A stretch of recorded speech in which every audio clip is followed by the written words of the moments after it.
Hi viewers, అందరికీ నమస్కారం. August 12 ఆషాఢ అమావాస్య రోజు సూర్యగ్రహణం రాబోతుంది.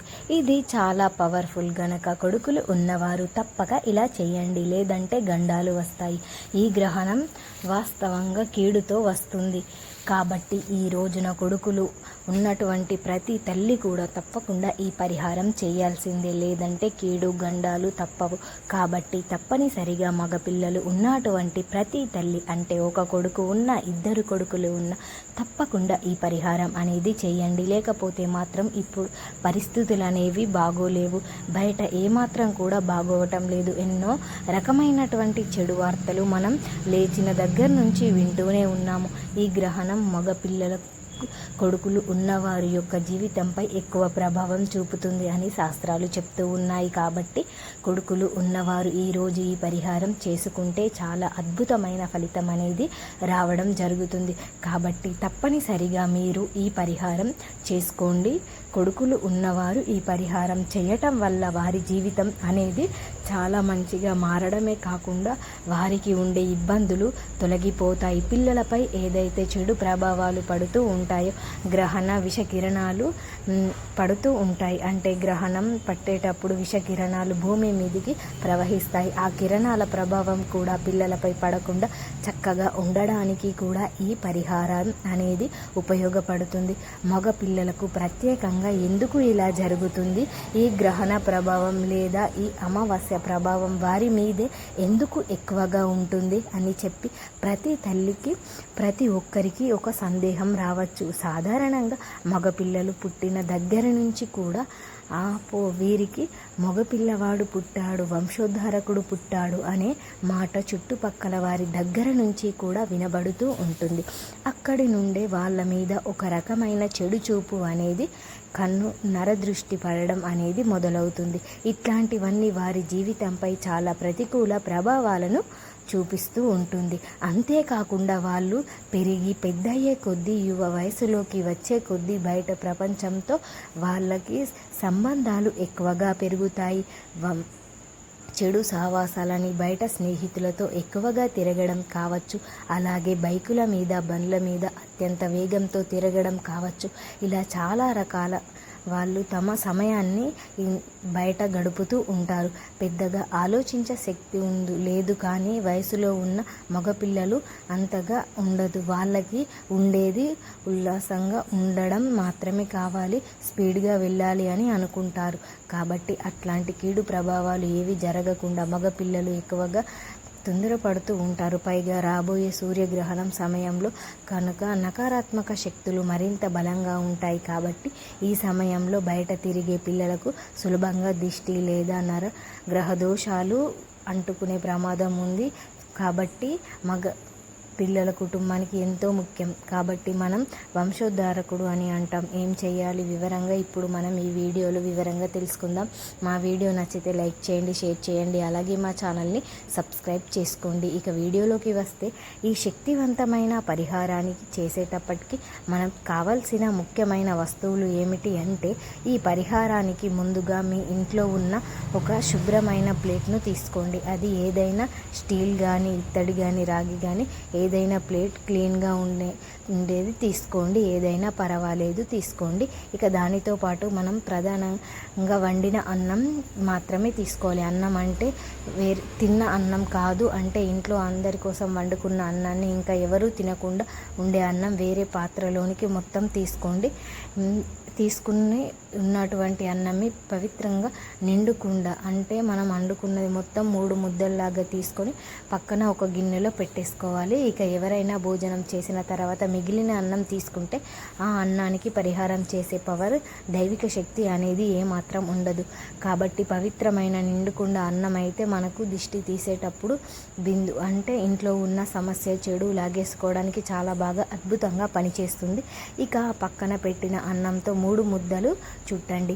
ఇప్పుడు ఒక ముద్ద తీసుకొని అందులో నల్లటి కాటుక కానీ లేదా పొయ్యిలో బొగ్గు కానీ పొడి కానీ చేసి కలపండి. ఒక నల్ల ముద్ద అన్నాన్ని సిద్ధం చేసుకోండి. ఇక నలుపు ముద్ద అన్నం దిష్టికి సిద్ధం చేసుకున్నాక శనిదేవుడు నకారాత్మక శక్తులు ఇవన్నీ దోషాలు అనేటివి నల్ల రంగు లాగేసుకుంటుంది. ఇక ఇలా మంచిగా ఉపయోగపడుతుంది. అలాగే ఇంకొక అన్నం ముద్ద తీసుకొని అందులో కొంచెం స్వచ్ఛమైన కుంకుమ కలిపేసి ఎరుపు రంగు అన్నం ముద్దను తీసుకోండి. ఇంకా జాగ్రత్తగా తయారు చేయండి. ఇక ఎరుపు రంగు అన్నం ముద్ద అనేది భయంకరమైన నరదృష్టి, శత్రువుల ప్రయోగాలు, మనకు భవిష్యత్తులో జరగబోయే కీడులు, రక్త సంబంధిత ప్రయాణాలకు కూడా ఇలాంటివి ఏమీ జరగకుండా చాలా దూరంగా ఉండేటందుకు ఉపయోగపడుతుంది. అలాగే మరొక అన్నం ముద్దలో వంటలో ఉండే పసుపు వేసి స్వచ్ఛమైన పసుపు రంగు ముద్దను తయారు చేసుకోవాలి. ఈ 3 రంగుల అన్నం ముద్దలను దిష్టి తీయడానికి పనిచేస్తాయి. ఎట్లా అనేది ఇప్పుడు ఈ విధంగా నల్లటి ముద్ద, కాటుక, పసుపు కలిపిన ముద్ద, కుంకుమ ముద్ద 3 ఉన్నాయి కదా.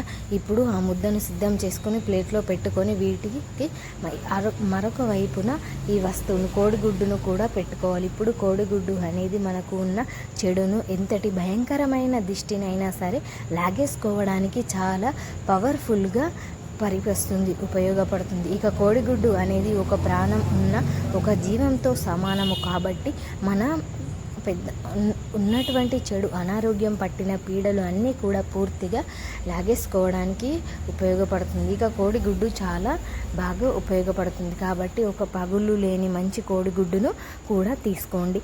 ఇప్పుడు తీసుకున్న తర్వాత ఆ 3 ముద్దల అన్నం ముద్దలను ప్లేట్లు లేదా ఇత్తడి ప్లేట్లు త్రికోణ ఆకారంలో పెట్టేసి వాటి మధ్యలో గుప్పెడు నల్ల నువ్వులు కూడా విడిగా చల్లండి. ఇక ఇది మర్చిపోవద్దు సుమ, అత్యంత భయంకరమైన చెడు నెగిటివిటీని దిష్టిలో లాగేసుకుంటుంది. ఇక అవతలి వైపు పెట్టేసిన తర్వాత ఆ నల్ల నువ్వులు బాగా ఉపయోగపడతాయి. అలాగే మీరు తీసుకున్న ఆ కోడిగుడ్డును కూడా ఆ 3 త్రికోణాకారం అన్నం ముద్దల మధ్యలో పెట్టండి. ఇక నిలువుగా అడ్డంగా అయినా సరే నల్ల నువ్వుల మీద పెట్టండి. ఇక పెద్ద బొట్టు పెట్టండి, కాటుక బొట్టు పెట్టేసి రక్షణంగా ఉంటుంది. ఇక చాలా బాగా పనిచేస్తుంది. ఈ వస్తువులన్నీ సిద్ధం చేసి పెట్టేసిన తర్వాత సాయంత్రం 5 నుండి 6:15 లోపు ఏం చేస్తారంటే తల్లి తన కన్న బిడ్డను తీసుకువచ్చి కూర్చోబెట్టి పీట వేసి కూర్చోబెట్టాలి. మీరు మీ బాబుని కూర్చోబెట్టేటప్పుడు మీ ఇంటి గడపకి అవతలి వైపు, గుమ్మానికి బయట వైపు కూర్చోబెట్టాలి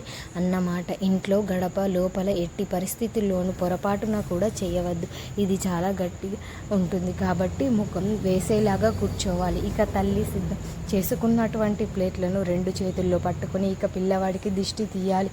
ఇంట్లో కళ్ళ ఉప్పు ఇద్దరి మీద ఏమైనా ఉంటే మీరు ఈ పరిహారం అనేది చేసుకోవచ్చు.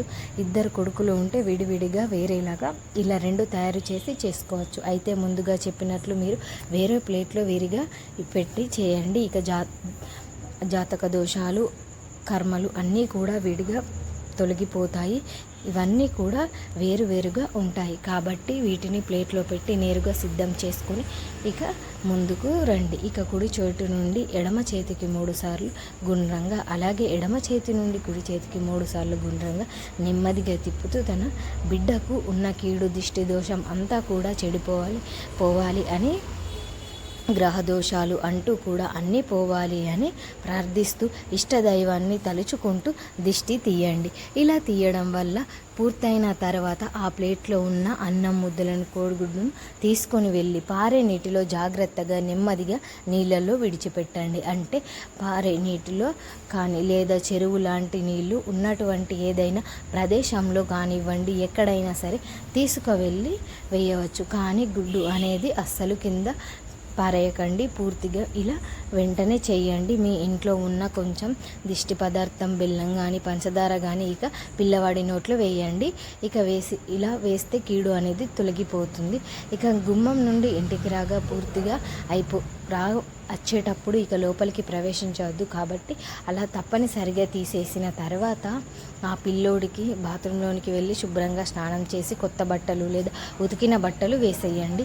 ఇక ఇంట్లోకి రమ్మని చెప్పండి. దిష్టి తీసిన వారు కాళ్ళు చేతులు కడుక్కొని ఇంట్లోకి శుభ్రంగా కడుక్కొని వీలైతే స్నానం కూడా చేసి, దిష్టి తీసిన వాళ్ళు ఈ వస్తువులను దూరంగా పారే నీటిలో విడిచిపెట్టారు కాబట్టి వెనక్కి తిరిగి చూడకుండా లోపలికి వచ్చేయండి. ఈ గ్రహణం రోజు కొడుకులు ఉన్నవారు ఈ పరిహారం చేయండి. శుభ ఫలితాలను పొందండి.